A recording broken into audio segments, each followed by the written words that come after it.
guess what? Damn. They sound pop my shit with the way I step, these souls be burning through. I be giving out game, can't make you the same, but you listen to the pod like Audible. I'm that, not them. From XX, but I'm him. Step on next, I do cut tricks and give no break, y'all tuning in. I be giving out game so much, you would think I have an M with the shit I pop. What's up, everybody? Episode 3, living room chat. Who wouldn't want to sit on the couch? Anyway, it's your girl Shanette. I'm back again with my favorite co-host, Mr. Mark. Yeah, I know what the fuck going on. Period. What the fuck going on? And we're here with Wallace. So, Wallace gonna tell us a little bit about himself. So my name is Wallace Winstead. You know, I prefer to be called Sharik. You know, everybody call me Sharik. My We will call you Sharik. My family, but you know, Wallace professionally, I guess. So I wrote a book called Damn Emotional and Physical Journey Through the Corridors of the Justice System. I know it's a lengthy title, but it encompasses so many things that have taken place in my life. I was just as involved as a juvenile as well as an adult.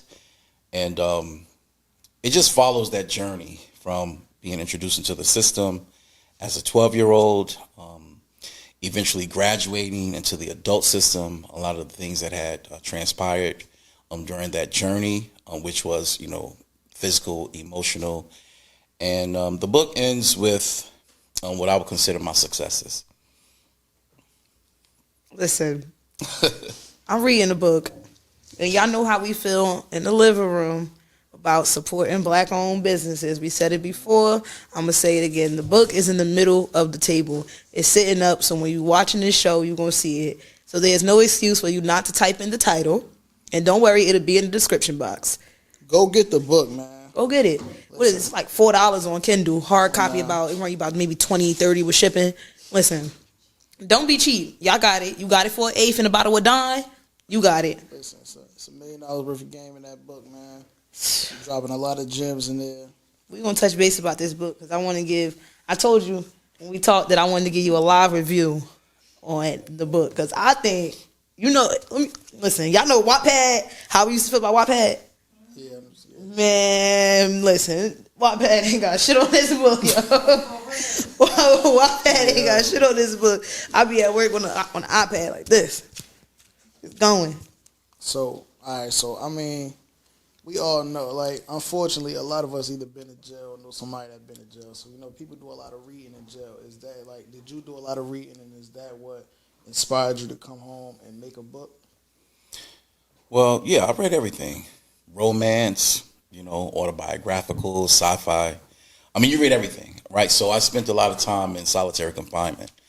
And so I always, when they would come through with the book cart, you know, hey, what do you want? What do you want? I would ask for 2 books. You know, that was your max. Sometimes they would give me 3.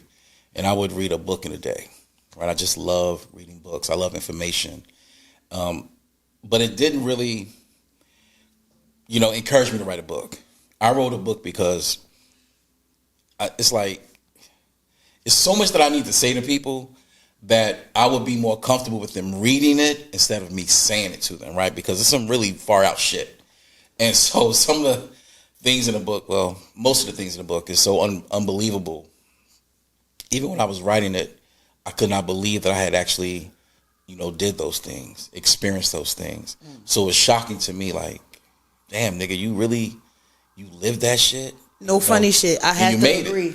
Yeah, so like, that's kind of where I was at. So when he start the book off, right? He's starting the book off. He giving the introduction of himself. He telling you, like, you know, my name is Wallace or whatever. I prefer to be called Sharik. I'm from Newark, Brick City. Like, that's how it start off. And then, like, the more you get into it, he's giving you a background of himself, his family and stuff like that. And then it was one particular line. This shit had me crying.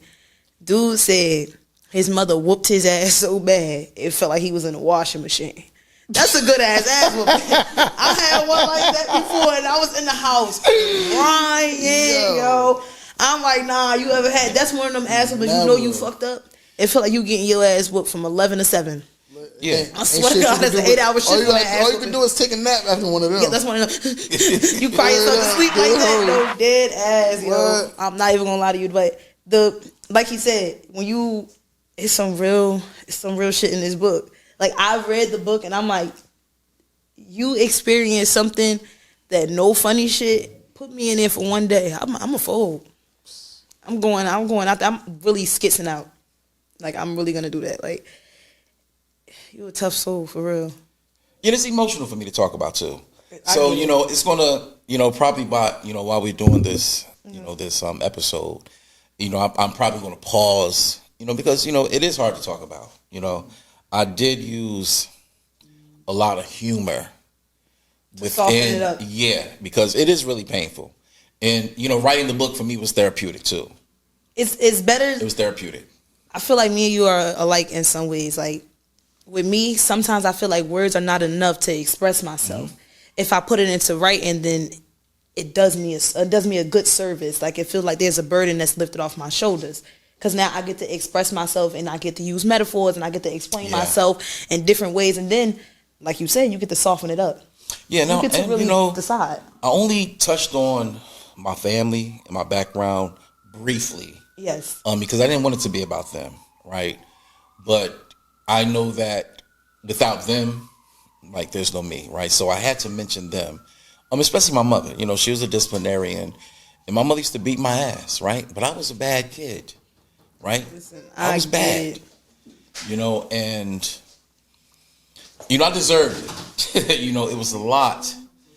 But I feel like you are absolutely right when you say your family plays a huge role in who you are. You don't want to talk about your family too much because you don't want to spend so much time shining the light on them.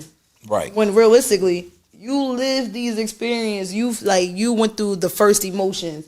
You had to deliver it to them so they can go through that.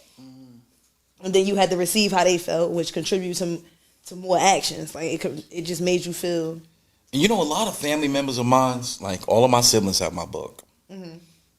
Except my brother, one of my brothers. He couldn't handle it, period, right? But I don't think any of them had gotten significantly deep into the book.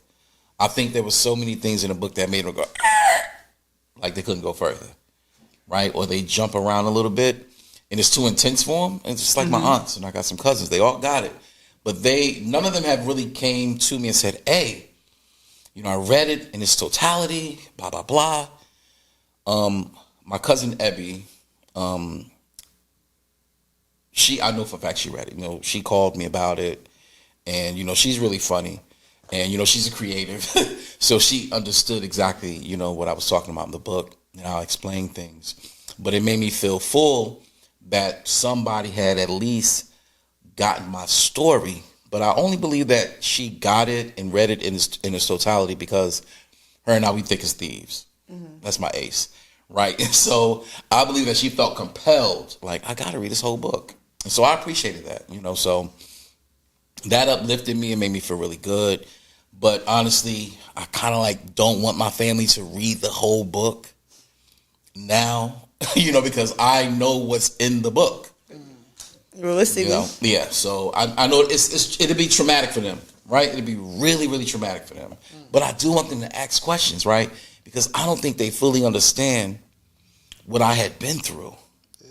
They hear little shit, but they don't know how, it shaped me, right? They don't understand why I'm so focused, why I'm so driven. They don't understand these things, but, all of those experiences had molded me into, this person I am now. And I was just about to say that because me personally, I think one of the questions that, I really had for you, as I was reading it, I'm like, I want to know what advice would you give your younger self? And before you even answer that, the question, we're gonna go based off the cards. Okay, I'll wait. I'm jumping ahead of the game. Okay. But we're gonna go based off the cards. But I want to know if you develop a mistrust in the system, if you feel like the system is designed to fail you, or if it's designed to shape you and give you more of a structure.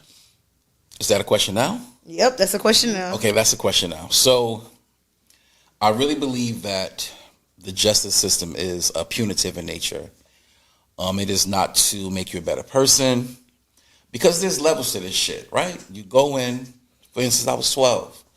In the age group, there was 12 to 18. Mm-hmm. Obviously, somebody 18 is way more advanced than somebody that's 12. 100%. And so you're in this space with them. You're in the space where you are exposed to their ideas about who you are, right? Because you don't have any idea about who they are. You know, they've been your age. And so that is when you become to be victimized. Even if you think that you're compliant, right? You're actually being victimized. You're so full of yourself, at least I was, so egotistical, you know, thinking that I was smarter than them or I was on the same level. But in reality, I wasn't, right? In that so book, you definitely said that you was full of yourself. Yeah, it had put me, I was a bad motherfucker, right? I still am. But but at that time, it had put me like in an uneven balance with them, and I didn't recognize it. And because of that, I found myself being taken advantage of, even though I thought I really wanted to do it. And I think that once you do something long enough, you'll justify it. You'll begin to say things like, oh, I like it, right? It feels good. Just like somebody getting high, right? Nobody wants to really be getting high to the point where they're on the streets. They're living on the streets. They can't stay with anybody. Yeah. But they have created this thing in their mind where, like, this is something great. Like, I love getting high. Like, I'll do whatever comes after it as long as I'm able to get high.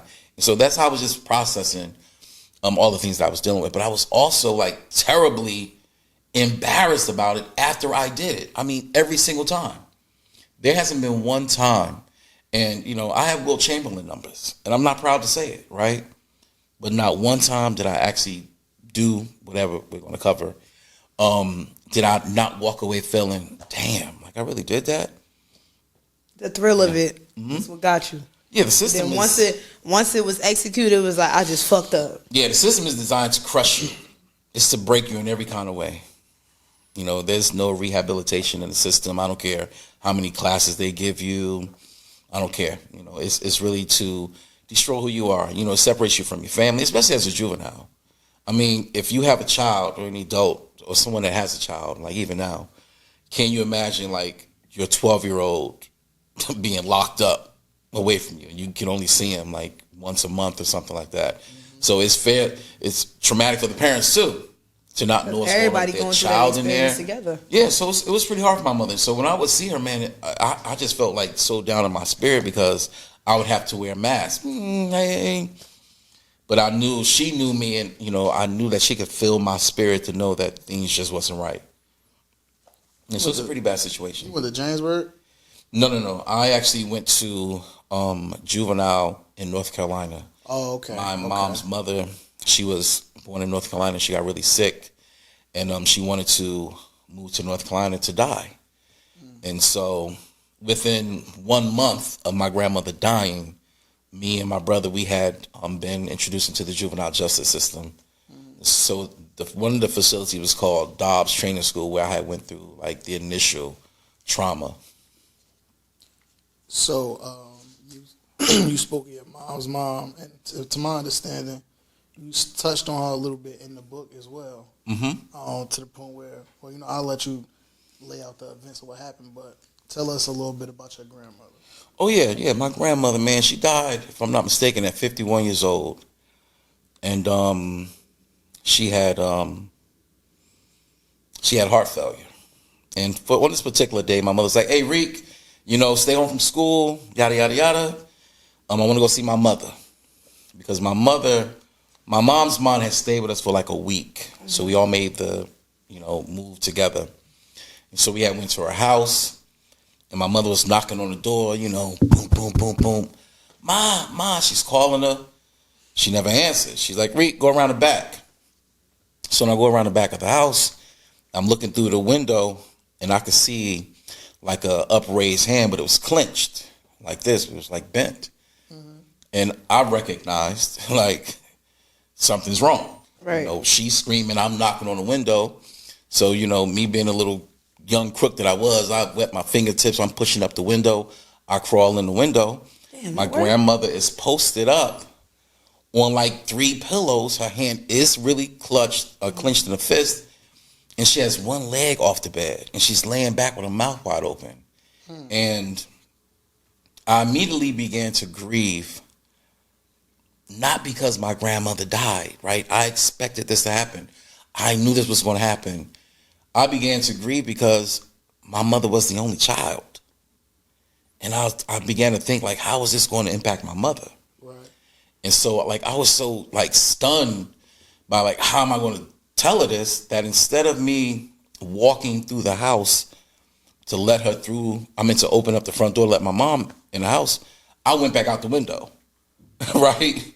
I'm outside the window, and I'm walking around the house, and my mother's like, she's screaming my name, Reek, Reek, Reek, Reek, Reek. She's calling me. And I finally get around to the front of the house. She looks at me, and she's like, okay, I know, but you're going to have to let me in the house. So I went right back through the house, and it was all like slow motion. I crawled back through the window, and as I'm walking past, I'm looking at her, and I'm like, damn, man, my mom's mother is gone, like she's dead, like, you know, and I let my mom comes in, and my mother was holding my little brother, Booby. At the time, he was like 2 years old, 2.5. Of course, he has big siblings, so he was speaking very well. Mm-hmm. And he was like, Grandma dead, or something like that. You know, Grandma died, or he said something. And I think it just made my mother snap, you know, and she collapsed on her knees, you know, and it was pretty serious. But I don't want to fast forward. You know, I was there at an extremely vulnerable moment with my mother. And I have been in extremely vulnerable moments with my mother throughout so many periods of my life. And I've always felt like God had chose me, in particular, to have those experiences with her, right? So I always felt grateful and thankful because of that. So you feel like those experiences that you shared with your mom is what also helped you be a better person? Yeah. I can tell, like I said, I was getting to know you through your book before we had this. Can we come with tissue, please? So Please. I was getting to know you through your book, and Thank you. I feel like when you get to know somebody, like as they're writing, it's a lot of emotion there. Like I said, you was putting a lot of emotion and a lot of thought into it. It gave you the space to really be creative with your words. But in that one particular moment when you was describing like what transpired with your grandmother and how you was the first person to realize that, okay, this is not looking so good, how it affected you and how you seeing your mother like that made you vulnerable. I feel like with everybody, no matter how we feel, how our parents make us feel, how mad they make us, when your parent, you see, especially your mom, when you see your mother break, because we're naturally strong. So when you see them at their weakest and at their most vulnerable moments, it really humbles you. Like, this shit can happen to anybody. Yeah. Like, you're not always strong. And I say this to say, because that could have been a trying moment for you, especially because it could have impacted you really, really bad. And if you have this goes for anybody, not just you. Like, this is just for anybody. If you have anybody you want to talk to about something, you got to talk to them. You got to let it off your chest, because we find ourselves being so strong sometimes that we think we above the program, where we can't talk about our feelings. Where we can't put it out there and lay it on the table how you feel. So if something bothering you, speak about it. Write about it. Get it off your chest. Because dark humor ain't going to always save you. Yeah, I agree. Dark humor is not going to always save you. And I feel like that's something that we lack in our community. Like, it's not as strong as it should be. And I'm glad that you were able to get that out, just you expressing yourself in words. And even now, because I could tell they was taking a lot, because that would have took a lot on me. Like, I'm grandma's baby. Especially at the tender age of 12. You said you was 12, right? Yeah, I was 12. Yeah, at the tender age of 12 years old, that can be real. You still finding yourself. Trying You going on through a kid. Right. You going through the emotions of puberty. Like, you getting to learning new things about yourself every day. And then that one day you think it's gonna be a regular day, and it's not. Yeah, it was tough. I get it. I understand. Like, I say that all the time, man. Like, you gotta love on your folks while they're here. Even if you expect it, like you said, you expect it.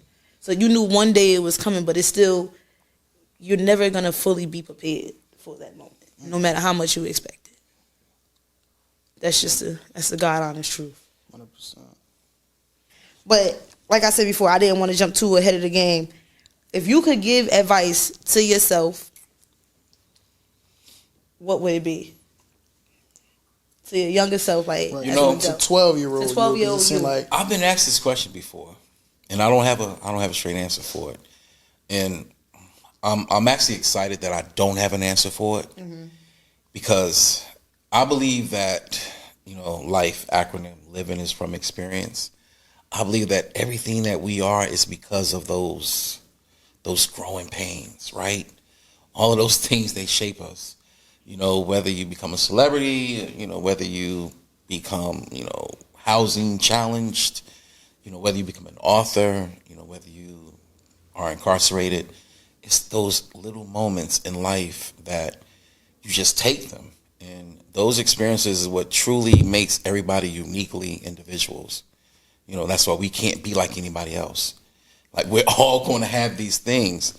And I think that if we could change or had the ability to change or thought about what we could change, we would ultimately not be authentically us. True T. Right. And so that's kind of like the best way that I can answer that.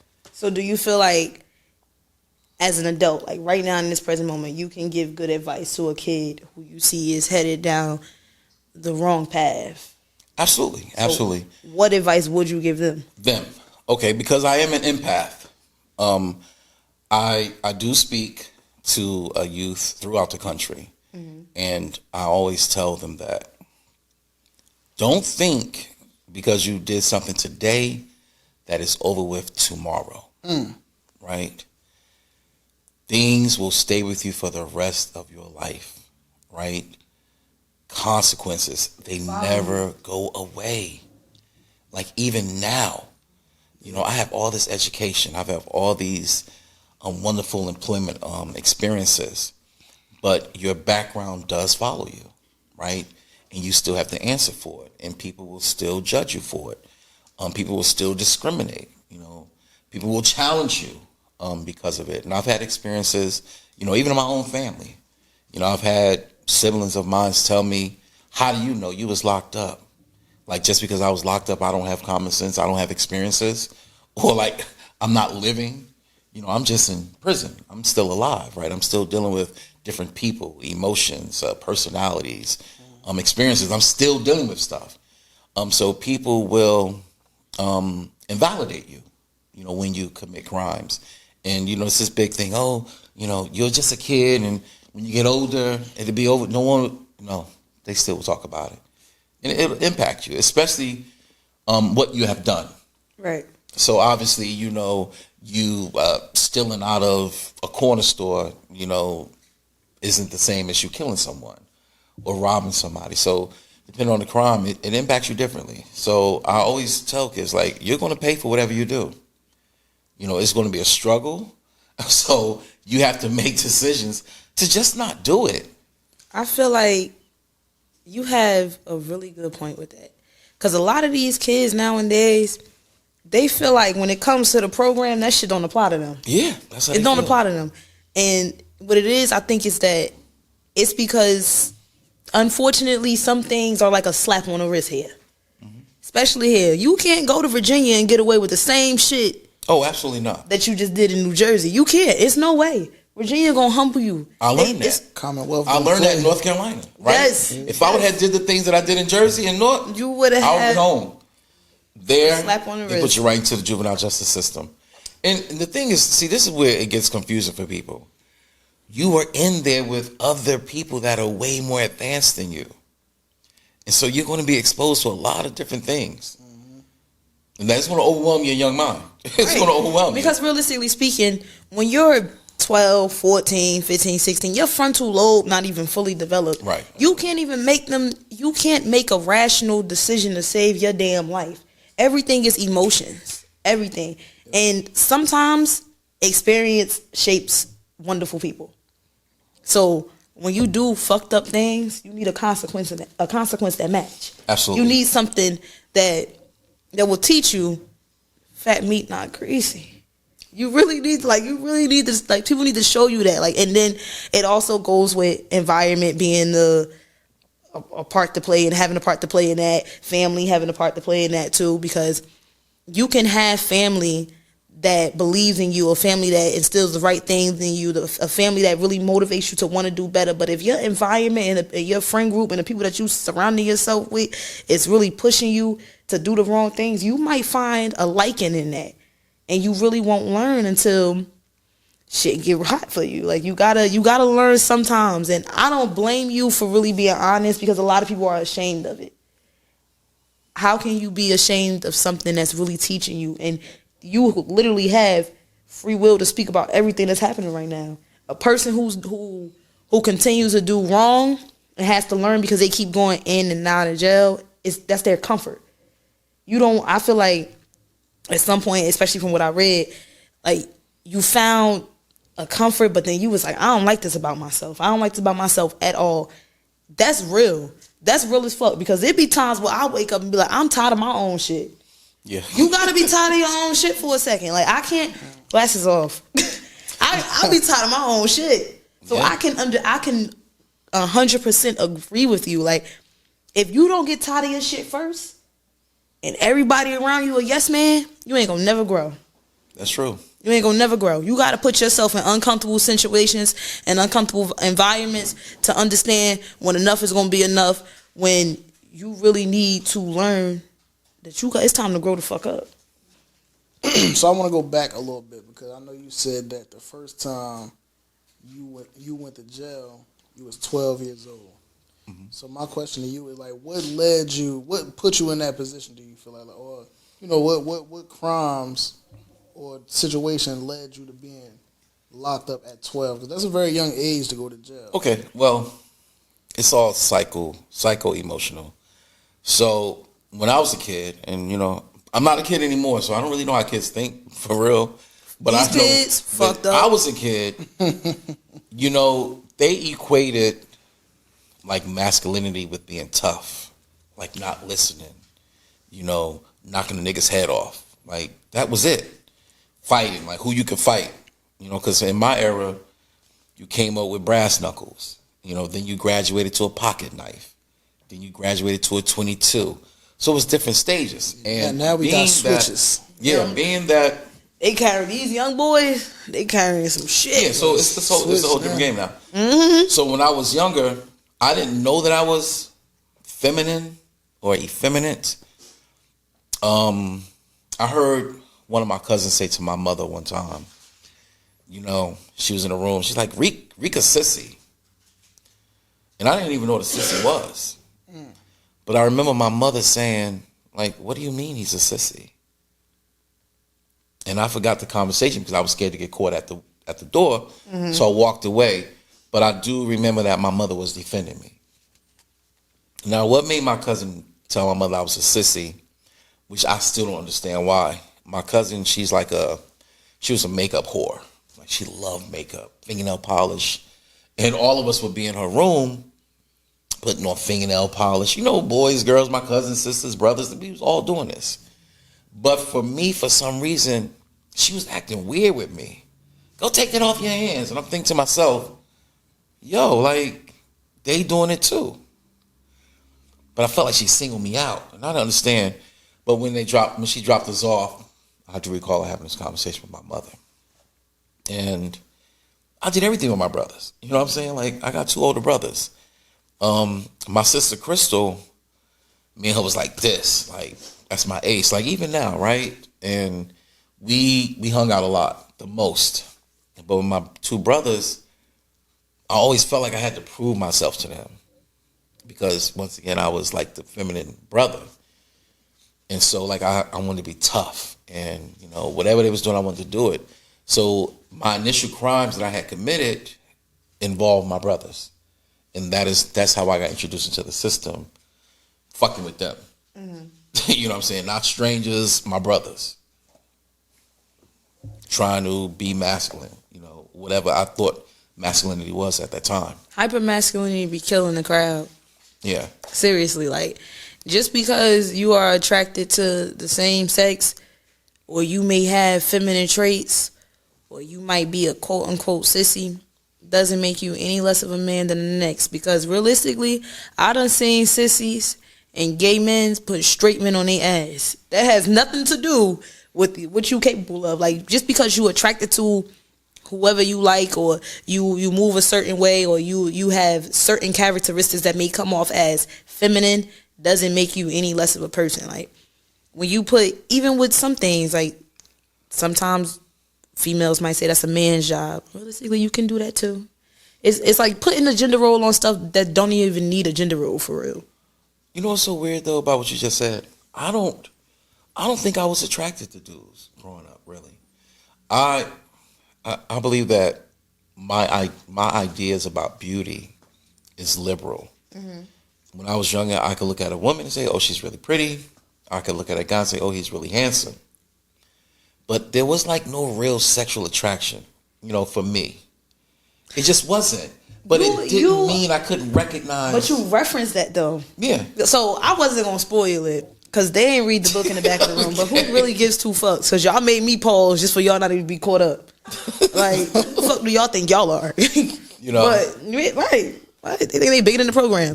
But so in the book, I remember you saying that like I'm attracted to who I'm attracted to. Like, just because I like you don't make me any less of a person. Basically, that's what you said. Right. Because I didn't understand. It's your birthday month. You proved all them motherfuckers wrong. Yeah, and I just appreciated what was attractive, right? And it didn't really matter.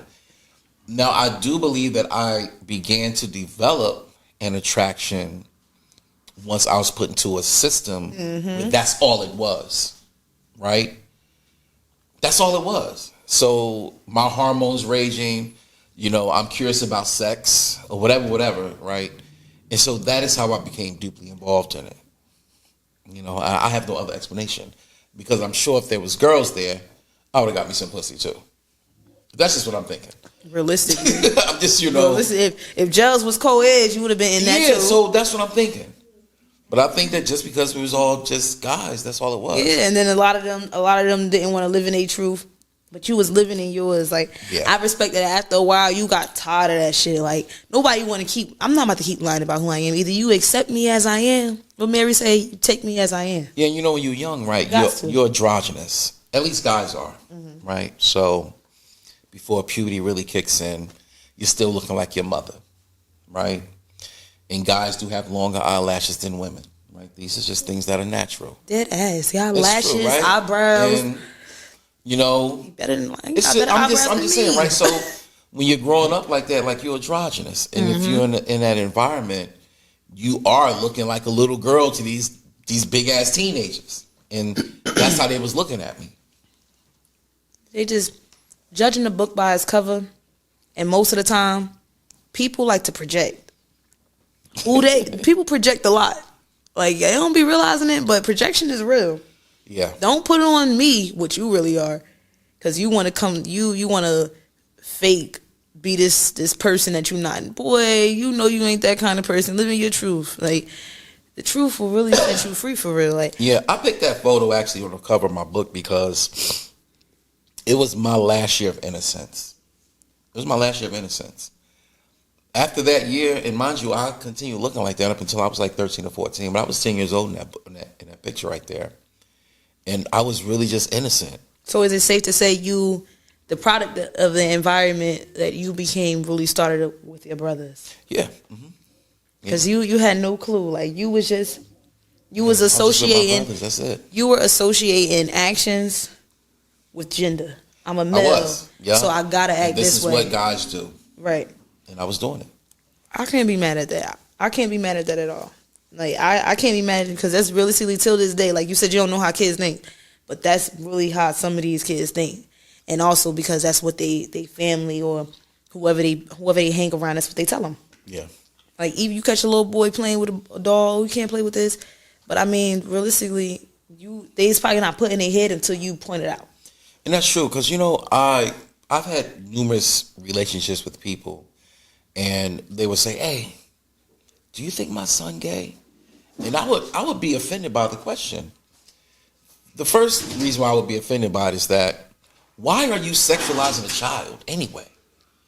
Why are you worrying about whether an 8-year-old is gay? Are you serious? Like, it blows my mind. Come on, what? It pisses me off, and I would say to them, no, like, why would you ask that question? Why would that even be a thought? Even with girls. Oh, my daughter, she plays basketball. You think what? She's 10. I'm sorry, go ahead. I'll go on a tangent about that. It pisses me off. No, for real, popular shit. But I do have another question. I want to let Mark get his question out the way because I'm about to go question crazy. Go ahead, no, do you? All right, so we talked a lot about, you drawing the attraction to men, like mainly because you were in jail and how that played overall. Do you feel like just, being a free man versus being incarcerated, do you feel like that played a hard role in your intimate relationships? Like, do you feel like once you were able to live life without anybody controlling your movement and how you decided to handle things, do you feel like that played a significant role in how your relationships turned out? Were they successful? Were they unsuccessful? I've never only had one relationship in my whole life. Mm-hmm. I've had strong friendships and I've had really, really good sex partners, right? But I've only had one relationship, period.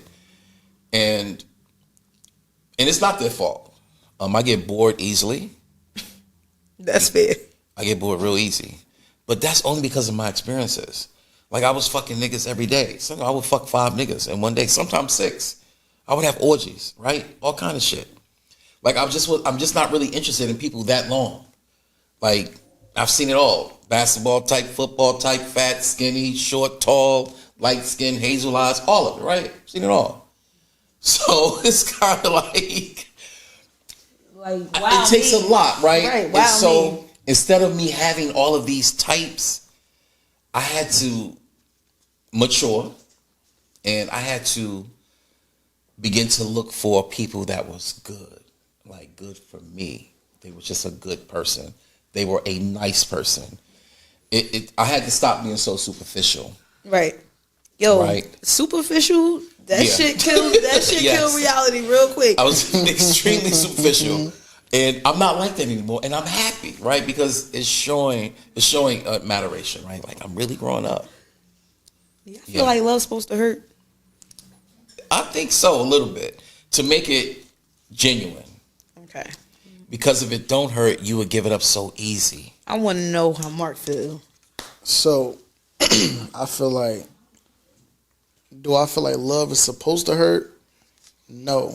But I do feel like all of the worst feelings in the world, all are rooted from love, though. Like, disappointment, betrayal, heartbreak, jealousy. Hurt you? All of these things come from. Who hurt you? I'm just saying. All of these. these things come from, because I'm saying, like, an enemy can't betray you. You feel what I'm saying? You expect that. That only could come from your backyard. The feeling of disappointment, that comes from, like, expectation. I expected you to be a certain way or do a certain thing because of how I view you, how I look at you. You feel what I'm saying? Okay, Mark. Heartbreak only could come from, you got to love something to be heartbroken by it, right? All of these things are rooted from love. So do I feel like it's supposed to hurt? No, but I do feel like hurt is a part of the game, though. It is, indeed. But I wanted to take a pause on just that real quick. And I wanted to ask about that because, like he said, he get bored fast, right?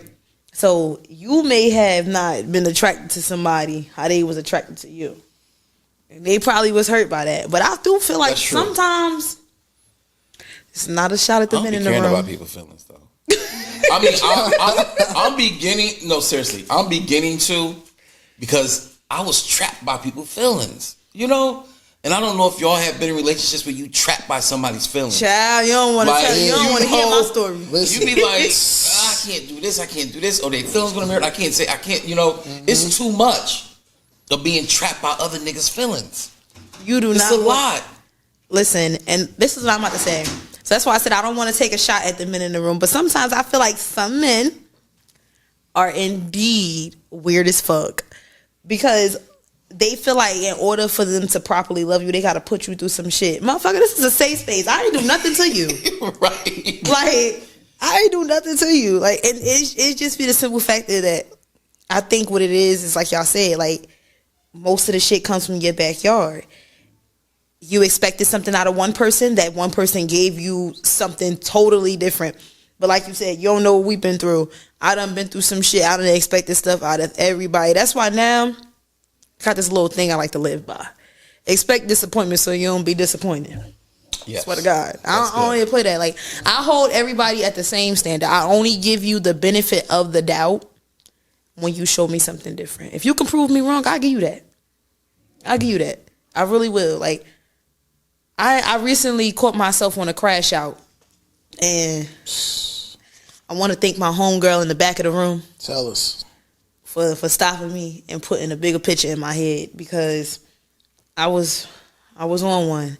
Yeah. And I thought I changed a lot until I felt like my feelings was being played with. But I was wrong, and I'm going to say it here. I'm not going to edit this part out either. I'm going to leave it there. I was wrong as fuck. What? I was wrong as hell. I was wrong. And you know, normally I'm right about somebody playing with my feelings. Somebody. But I was wrong. Clip that, please. Oh, and I want to say this too. I do have somebody, right? And I love this person so much. So you starting to care about somebody's feelings. Right? It scares There me. we go. No, seriously, it scares me Same shit, man. because I'm just not used to it. But this is going on like 8 years, right? And I don't know if I'm older now. I don't know what it is. I just really care about him too. And I don't have any interest in anybody else or anything. Now, I can be a bit flirty. I think we all got some flirty. Got some shit. unintentional flirting. Allegedly. Or you can be really, Allegedly. you know, you can be Allegedly. really, really nice, and people will think that you're flirting with them too, right? True. So I'm a nice guy, and it can be misconstrued as me flirting. No, I'm just dope as fuck. That's all that This is. is my personality. I just, Right, I that's just it. got a big heart, You know what I'm man. saying? And so I do have conflict in my relationship because of that. Right. Oh, you always flirt. No, nigga, I'm just cool as hell. Look, I ain't gonna lie, I ain't really that tight. But at the same time, no new friends though. Like, yo, ain't just been finna walk in the house and you just got a new fucking friend all of a sudden. Like, where did you meet this I'm like nigga that at? too. You like that too? No new friends. No new friends. Well, it ain't your friend if I don't know him. That's what I'm saying. That is what That he be is not saying your all the Fuck you time. get this Friends, new bro. ass friend from? That motherfucker told me the other day, if I don't know him, that ain't your friend. If I ain't true. never hit a name, you can't be Yeah. bringing new names out the wood Yeah, with it's him. like what? Who? Fuck, who that? Pulling all these extra characters and shit. Like, who is that? Like, I can understand that. Don't be coming to me with no like new that. names. Cause now who was that? Pull up a picture. What's the last name? How old are they? I might be on. I don't know. Might be on Google looking them up. What made you want to be friends with this nigga? Yeah, or the mystery friend. The mystery friend ain't got no client, no contact. My in your friend. phone, just a number. I don't like that shit either. I don't go through phones. I went through phone. Let me tell y'all. I had I this, do. this last relationship I was in. A mystery friend popped up. I said, "Who that?" That's my friend, but this friend had no name. Now I'm only asking you once. Right. I'm only asking you No once. name. Type of friend ain't got no name. You keep saying that's my friend, but you ain't saying no name. Give me a name before I give him a name, and move quick. This motherfucker ain't move fast at all. What? I can almost guarantee y'all he didn't even last a week past that day. He probably had like 24 hours left. But either way, I don't play none of that. I don't go through phones because once I went through that phone, I was a vegetable. Swear to God. I went from I was at my best. I probably was paying side probably about a 6, maybe an 8. I was back down to a 00. I couldn't Damn. believe it, Jesus. You go through phones? I used to. Okay. You trust your partner though. But okay. yeah, I do. Somebody say he said don't tell just be you. putting that on me. I went through some shit before, and like you said, I was like that too. I was in the bed. I was paralyzed. I was crying. I felt so Wait, hold betrayed. Hold up. I said I was a couldn't get out vegetable. of bed for 3 days. He pulled out some new shit. He said he was paralyzed. I was paralyzed. Hey, yo, that's some new shit. I ain't Be never like heard that, that I couldn't one. man. believe it. I mean, I was completely devastated. Like, betrayal is like unbelievable. Betrayal is the ultimate heartbreak. Damn. That is the ultimate heartbreak. Ladies and gentlemen, do not ever betray me as a friend, as a partner, as a family Please. member. Do not ever betray me because I can't promise you that my reactions are going to be smooth. She a YN, y'all. I don't know if y'all know her because y'all be just watching her on these YouTube clips and all that. She a I'm a lady. YN behind, off camera. I'm not gonna lie to you. I'm a lady. Don't let him tell y'all any different. He know me as a YN because it's seasons when it's time for life, right? It's seasons when you go through this shit. I was a YN. Actually, I was a little mini princess when I met Mark. Pure, innocent, did no wrong.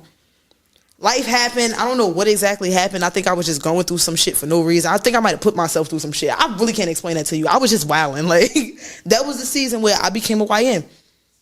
Shortly after, I put belt to ass probably one time and everybody was on my case. Everybody. I couldn't turn left, couldn't turn right. As soon as I got into an argument with somebody, I was downstairs in the office for about the whole school day. I did all my work in the office. I had in-school suspension from all day, every day, maybe 2 weeks straight. Listen, I still went to school, just wasn't in the same class with everybody. I was isolated. Then I got tired of my own shit. Maybe. I got a little bit, let's say like 16, put another belt to ass. I put belt to ass real bad that one time. They done chased me down the street and then beat the school security guards up. It was a lot going on. They didn't press charges on me because actually I was found innocent in this whole thing after I came out from suspension. But nonetheless, that's when I was tired of my own shit. And I decided, you know what? I'm going to be a new person. So I found a hobby. I stuck to it. And then I went to therapy in college. That's when nobody knew. That's what's up. I had therapy. It was forced by the school because I don't know why the fuck they did that, but you just had to get certain hours. Because I was graduated with a bachelor's in psychology, so in order to keep that going, you had to go through therapy. That's rich. I like that. Man, I ain't gonna lie to y'all. Therapy taught me something new about myself. I was in there talking to my homegirl. We homegirls now. She was like, I don't think you be wrong sometimes. I'm like, you sure? Like, don't be my yes man. Then she started breaking shit down to me. And it made sense. Like, I didn't act out of emotion because you just was triggering me. I act out of emotion because I gave you the benefit of doubt and I explained to you how I know myself and you still tried to play on my top. So shit got dark for some people. And as an adult, I can say that I learned my lesson about putting my hands on people because people will run to the cops. A lot of people have... A lot of people got miles on them, boy. Them motherfuckers would do everything under the sun to get you out of your character. I mean, now you gotta really keep poking me to get me there. Like you gotta do some shit. You gotta hit me first or something if you want that reaction. Growing up, that's all. Because I grew up, and the last time somebody put their hands on me first, that same individual ran to the cops. Yeah, emotional intelligence, all of that stuff is coming into play for you. Snitch. Now, speaking of going to the cops, right? Because I think to my understanding, it's another part of the book where you speak on, going to jail. And it's to my understanding, you was told on by some individuals. Yeah, every time I ever went to jail, I was told on. Okay, so I know how I feel every time about the concept, stuff like that. So I want to know, how does it feel? Tell the audience, how does it feel to be told on? Well, betrayal. At first, it's the shock of it. Well, when I was a juvenile, our neighbors told, right? They was country as hell. They ain't like us. We was from Jersey. They was on some hate. It's shit. always like that when you move down south. Yeah, they was on some hate shit anyway, right? That's all it was. So I get it, right? I get the envy part. But when I got older, my brother's girlfriend, who was also my sister's best friend, she participated in the crimes with us. She told. And the reason why I couldn't understand why she told is because I told her, go ahead. Take this money and go. Leave. Oh, but I love him so much. Oh, he needs me. I'm like, listen, he just blacked your fucking eye. Hey, yo. Like, get the fuck out of here before he kill you, right? Just go. She decided to stay. She called her mother, and they got together, contacted the feds. Yeah, and kaboom, right? We got locked up. So, I don't know if I felt betrayed. I was more like disgusted because there was like no understanding. Like, it didn't even have to go like this. You could have just left and whatever, right? And we would have been fine. But during the process of all of this, I realized she was pregnant. And me being grown, like starting to become more mature, I said, well, she is thinking about her and her baby, right? And my niece, who I love dearly, I'm so glad that her mother didn't stay in jail, although she was born in jail, which is, it's a travesty. But she was able to experience her mom and stuff like that. So I kind of forgave her really quickly. Like, I just didn't hold it, to my chest. And I just moved on. That take a lot of growth. Yeah, but it all depends on, like, who you are, though. You know what honestly, I ain't like about that book? when you put that turkey in the oven, and that motherfucker, you put the turkey in the oven, no pan, no nothing. Yeah, okay, we talk about that, please. I am an absolute prankster. Right, that explains my April Fool's show today. We know. It got me real good today. We had broke into our neighbor's house, and because we were in North Carolina, of course, we had these stereotypes about North Carolina. Although we lived in an all-black neighborhood that was middle class, when we broke into this house, we had scribbled KKK all on their mirrors. There's no white people anywhere in our neighborhood. And as the coup de grace at the end, I put the turkey in the oven and turned the motherfucker on. No pan. I don't know why I did that. Just unnecessary. But I remember laughing. But I laughed for 30 minutes after, me and my brother, right? We just laughed and couldn't wait till they came home and discovered this.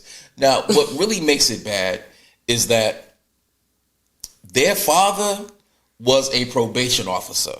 Man, oh man. Their mother... These niggas broke into the P.O. Their mother belonged to the same church that my mother had joined. So you can imagine the embarrassment of all of it. But, hey, it's growing pains. Man, listen. The thing that fucked me up about that whole incident with the turkey is that dude who wanted to do all of this, who was a part of all of this, told on them and said it was them boys from New Jersey. Yeah. On some weird shit, like he had no part to play in it. Own your part. You get out of that. You gotta own your shit. That shit gonna come back to, I hope till this day, his karma was for real, because he can't go out telling on motherfuckers when he contributes to all the things that happen. The verbiage. You know what it mean? It was the people from New Jersey. Yeah. Boy, that was your fad. You caught 2 black eyes and 3 knots looking like fucking Martin, and you want to tell them that it was all us when you was getting your ass handed to you. You came to us talking about something. I want to do this. You took us there. You let us there. We went there. You're an associate. Like you're an accessory of the crime. Harvey was a bitch ass nigga. Harvey, I ain't gonna lie. I said it. That nigga name was Harvey. I don't like that name anyway. Word. You ain't never met a good Harvey. Steve Harvey, none of them niggas. I don't like Steve Harvey mustache. You know he a cute. I don't like Steve Harvey. Period. I'm saying all the Harveys is fuck niggas. You're Harvey so Weinstein, corny. Steve Harvey, all these niggas is hoes, man. Harvey is bad. I'm telling you, every Harvey. Harvey must be a fucked up name. Even Lori Harvey, you ain't shit either. Lori Harvey ain't shit. Everyone. Cheers to Lori Harvey. Nah. I don't like her. Nah, cause why you date Diddy and his son? We want to know what led you to that. Ain't no fun if the son can't handle. Talk to me. But I mean, she ain't gonna talk to you. You done been told on a lot. You done been in jail a lot. So how long, if you had to like add all of your years together, because I know you said you've been going to jail since 12. How much jail time do you think you did? 19 years. 19 years. So that's a very long time. Yeah. Some people don't even live to see 19 years. Yeah, 19 years. So you was about 31. So no, I didn't do 19 straight. Yeah, but like in total, like a cumulative now you was 19. roughly to like in your 20s maybe when you finished. Yeah. So Well, actually, I came home in 2015. But go ahead. What's the craziest thing you've seen in your 19 years? The craziest thing I've seen is the Twin Towers falling. I know that sounds just silly, but man, it's so unrelated. That is the craziest shit I've ever seen. I might have just been one. I'm being honest, yo. I've seen a lot of crazy stuff. Right now, I'm talking like in real life, seeing the towers fall like that, hit by planes. In prison, I was in the middle of a race riot, and a couple of people got killed in USP Hazleton. That was like the craziest thing I had ever experienced. You know, to see black people and white people fighting, black people stabbing white people, vice versa. Like it was like a movie. You know what I'm saying? So that was pretty intense. Is that in West? That's not in West Virginia, right? Yes, it is. It is. I'm about to say I know somebody in Hazleton right now. USP Hazleton. Okay. It's crazy. They put us on lockdown, if I'm not mistaken, for like 3 months, and they fed us peanut butter and jelly sandwiches and bologna Oh, and y'all? cheese for 3 months. My nigga, after I left that shit and got transferred, they said, you got any allergies? I was like, yes, peanut butter. Okay, I I couldn't do it no more. I know you said that the towers falling was the craziest thing that you've seen while in prison. But I mean, in 19 years, I know you had to experience your own crazy experiences yourself too. So what's probably My the personal craziest thing experiences? you've endured while in prison? Oh man, it's innumerable. I can just go on and on. What's your top 2? I was attacked, right? I was in a hallway with one of my friends. His name was Barry, but I used to call him Tevin Campbell. He could sing just like fucking Tevin Campbell. I swear to you. Yo, you got a And- nickname for everybody in that book. I don't think I made it to Tevin Campbell yet. Really? I probably didn't mention him, right? But this nigga, some dude, they had some words was exchanged, and Barry / Tevin Campbell was like, your mother, right? That hit deep. And when he said it, the first thing that came into my mind was, motherfucker, did you just say his mother? That's fire word. That's Tevin fire Wilder. word. Niggas, you crazy? So I kind of like rushed him along, like, come on, like, let's get the fuck out of here. Me and the dude had lived in the same unit because they had separated the inmates in there based off of where you worked at. So we worked in food service. We worked in the same shift. And so I was just sitting there, and out of the blue, I was talking to a dude named Knowledge who was trying to fuck me. He was a god body. He was poetic. Yeah. Oh, No. he hit you Look, with you the heard what's the today's name, right? mathematics. This motherfucker thought he was Life talking Jennings. to me, right? And he was trying to like give me some cigarettes or some shit. Peace, God. Take And next these. thing you know, like a chair, I just saw a chair flying towards me and shit. Like, shit was crazy. Anyway, I got into this melee with this nigga. So that was like probably like the most craziest like situation. Who won that fight? I won. I fucked him up. You hit him But with the I chair? ended up having a scar that lasted me my whole life. I got the scar across my mouth from the chair hitting. Give you $150? No, it was a chair from the impact of it. Oh, all right. Had hit me in the lip and bust my shit open like a boiled hot dog, right? Damn. And I didn't know it until the mace hit me. I was like, damn, this shit is hot on my face. Yo, and I So heard them once guards carry a different kind of strength when it comes to mace. Yeah. So I didn't know Bad the motherfucker. severity of the injury until I went to medical.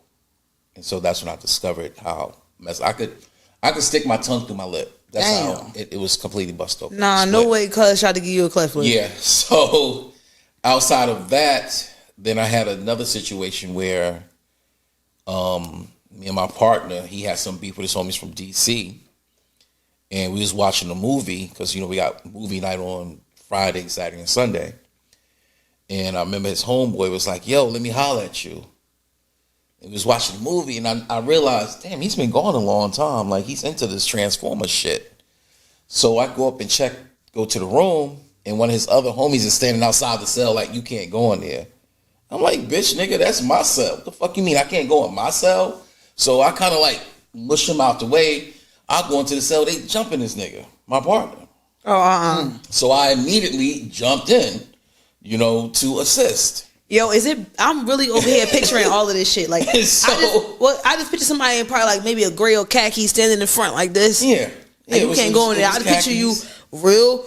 I'm going, fuck you talking to? I'm going in here. Yeah, nice like, little get the mush to fuck the outta side. here. You going in, oh, all right. Yeah, Pull the pants so- up a little bit, and you go right into his shoulders. So we in there, we dusting it up. I got stabbed like 4 times. What? I didn't know the shit, right? So I'm in there trying to patch this nigga up, right, with the needle and dental floss, right? And he's like, you bleeding. And I'm like, nah, that's you. He's like, no, you're fucking bleeding. I was hit like all kind of places. But yeah, so those were, yeah. You was in Those jail definitely handling business. Hey, it's that life. I get it though. I get it. Listen, You don't realize that you live in that life until until you come home. When you found out that homegirl was pregnant, what was your initial reaction? I thought, damn, that's so irresponsible. Like, we're running from the fucking feds.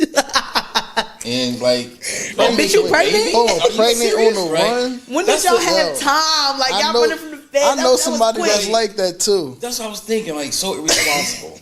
And then I realized, like, yo, we locked up. I knew what the consequence was going to be. Like, she's going to be born in prison. Like, that's really a negative way to begin, like, your life. Were you surprised That when you is found weird. out the baby was yours? No. This is my brother, baby. Oh, I thought that was your. So, No. all right, I probably read it wrong. No, this is another So story. this the rat. Yeah, this is the chick that told. Okay. Right. This is not the That's other the one girl that bit had the baby cheese. by. Yeah, this is another story. Yeah. But so I could just give some clarity on that question. So I did have a girl, and I was a teenager, and I didn't love her. I didn't like her. But she was Fucking fun. her. He was fucking a lot, right? And I'm just being transparent. I love transparency. We love transparency here in the living She room. was a sexaholic, so was I. She was more of a sexaholic than I was because she was apparently fucking everybody in our high school. Oh my God, she was ran through. Yeah, I just found Little out. pussy had some miles on it. Yeah, I just found out last year that my daughter is not my daughter, nor is she 5 of my friends who all took a paternity test. What? So yeah, so that was pretty disappointing. And I realized that is why her mother and I did not have a relationship after the fact. Although my mother and my sisters was raising my daughter and stuff like that, my daughter, right? The young lady who I was hoping was my daughter, Get this book. because my mother wanted it so bad, and I found myself doing most of the things in my life because of my mother. Your mother played a huge role in that. Like, so that's where I stopped. That's where I left off at the book. Yeah. When you said that, like, your mom really played a huge did. role. You had a job, you was working. Bruh man was getting his shit together. You must have felt in your spirit something wasn't right. Right. You had to feel in your spirit. But no. You was doing good, and that shit just took a plot twist. Yeah. Like, it was a real big plot twist there. Yeah, plot twist. So I 23andMe. So I sent it to her and everything, and I let her know once it because I got it on my account. Once the results came in, I was notified. So I'm like, hey, I know you got your results. Check your email. She's like, I'm gonna check them right now. But she didn't get back to me for 2 days. And when she didn't get back, She needed time to let that shit marinate. Right. And so when I didn't hear right back from her, I already knew, that I was not the father. But it embarrassed me because I felt bad for her. Like, yo, like all these years, like, and you still don't know your father. She's like, yes, you're not it. I see all these people, and I tried to reach out to them. I thought it was a mistake, and they were saying kind of yeah, but they didn't want to be bothered with me, and it broke my heart. And like a week later, she's like, I need some help. Can you help me pay for my last semester of nursing school? I gave her the money. And So you still like a father to that little girl. not anymore. I went ahead and paid for her last semester of nursing school, and I called her and I said, "Listen, I can no longer financially support you, right?" And it hurt my feelings to tell her that, but she understood, because as soon as we had began to communicate again, the first thing out her mouth was, "I need some money. I need this. I need this," and I felt like, I'm her father. I'm supposed to be doing this stuff, right? Yeah. I didn't know what to do. I didn't have the tricycle. I didn't have the training bike. None of that. I knew this was a situation. I got locked up. Years had went by, trying to contact her. As soon as the very first day I was talking to her, she told me she needed some money. Literally the first day. And so I was trying to compensate for me not being there. Time that was lost. And I felt like I should do it. And I had no problem with it. I was feeling good. What's your Cash App? Yeah. What's your chime? Like, I was feeling good. What's your Zelle? You finally getting a chance to be, I was be a feeling father. good. You know what I'm saying? She was sending me pictures of her children. And I was like really, really excited. I was like, man, like, I have a seed. Like, I got grandkids. Like, life is coming full circle for me. Wasn't so. Ain't even your fucking baby. Wasn't even mine. And it's not even her fault. It's her mother's fault. And that's what I said the last time. Like, you can't that's the penalize sad the thing. kid. You can only penalize the Yeah, parent. it's her mother's fault. And I'm like, man, damn. But you know what? The sick shit about it is that it was my birthday in 1993. And she's like, what do you want for your birthday? And I said, I want to fuck you every time my dick get hard. Bruh, that was in the book. Go purchase this book. Listen. Go we had purchase this book. sex all fucking day, right? So I was looking at a gestation chart, and so her birthday, which is January 4th, was like the perfect birth. And so I was like souped and hyped. Oh shit, like it's true. But when I'm thinking about it, when I was fucking her that whole day, I was with two of my male friends. Like they was, at my house hanging out. We were smoking and drinking and shit. After I was fucking, they was fucking her too. What? Oh man. Yeah. Like. So the homies was hitting. Right. And so they thought that they were the fathers too, but they had took paternity tests. God damn. And they weren't even the father. I'm like, oh my God, right? She wasn't That shit would have had my hair falling out. Right. So she was out there, right? And now she's, super religious. It's always like that. Wow. Yeah, she's like in church wearing big hats, all that good stuff, right? And Delivered from hoeing is crazy. Delivered from hoeing. that's how I grew up, right? I come from a church family. My grandfather, bishop, like all this stuff. And so I understand that mentality, but I don't understand why you not being like Transparent. truthful. Like, Let's be talk. truthful. You could have talked to me and said, look, I was having sex with this person, this. Like, I don't know who. I was about to say her name. I don't know who her father is, right? Like, we could have had this conversation, and I done went through all of this stuff. I could have saved about $15,000 too, by the way, right? At 31 years old, 31, 32, not being able to realize who your dad is terrible. different. Because I'm sure she's longing for that relationship with her father. Like, even when she was just hitting you up, she probably felt bad that it was financial gain. I'm sure she did, because me personally, I would feel bad. My dad is in my life. Sometimes I feel bad at the first message, send me money. Like, I go over there, you want to buy me a seafood boil? I don't even eat seafood. Like, I feel bad. Like, I feel bad by certain shit, so I can understand how she feels, but she really genuinely probably needed your help, and she probably only knew you to be in her life. That's probably what gave her that comfort. But like you said, you can't even blame her. I don't. The blame is within the mom, because if you knew that, why would you string me along to your convenience? Yeah, it's a you could have been honest. You could have said, you know what, listen, Sharik, listen, like, we was young, we was fucking horny as fuck, and I get it. But respectfully, I gotta own this as a woman. Yeah. Sometimes accountability is hard for a lot of people, though. It's a tough pill to swallow when you ain't ready for it. It's like 4 huge surprises in this book. I mean, I got the first one. I'm saying, I got you clarified the first half, so yeah, I'm still gonna read through that. It's some pretty. It took courage for me to put it to write about those. Like, there's 3 more things in there. It took courage for me to do it, but it's freeing, and this is my therapy. And I remember you saying, like, it's my testimony. It is your testimony, because a lot of people don't. Before we close off, I want to end off with this, because y'all know how I like to close off the episodes. But before we close off, a lot of people don't get a second chance at life. Some people, life failed them and they become a part of their environment to the point where they are completely restricted to the things that they can't do. Like, they have hard ass restrictions. You get a second chance at this shit. And I'm so happy that you get a chance to sit here on the couch and explain to us exactly how these things molded you into this human being that you are today. Because you may not be perfect by a long shot, but I can tell you one thing. If you had a second chance to be perfect, you're doing the fuck out of it right now. And like I told you before, your name is going to enter rooms that your feet has not entered yet. And I'm manifesting that for you, because I feel in my spirit that you are so deserving of all blessings that you have coming to you. That's just how I feel. Thank you. And I'm an empath. I could feel whatever you were feeling. Honestly, I almost started crying when he was talking about his grandmother. I'm telling y'all, I almost started crying. But in that same breath, I'm wishing nothing but the best for anybody who sit here and they give me their time. A huge part of this is just you sharing your life. And a lot of people are not going to. Some people don't like to sit down and read. I get it. So you want to sit down and listen. And this is like a summary of what the book talks about.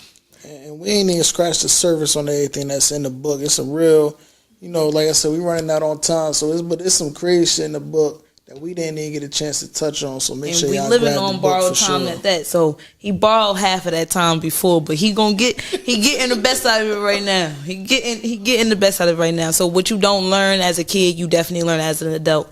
And I want everybody, especially the youth that's watching this, to understand is that if you get a second chance at life, do right by it. Be the epitome of what it is to get a second chance, because you don't need anybody judging. Judgment is going to come from every angle. But if you get the second chance, then you got to take that shit and do right by it, because everybody don't get this. Everybody don't get it. But I'm going to close this off with, read the fucking book.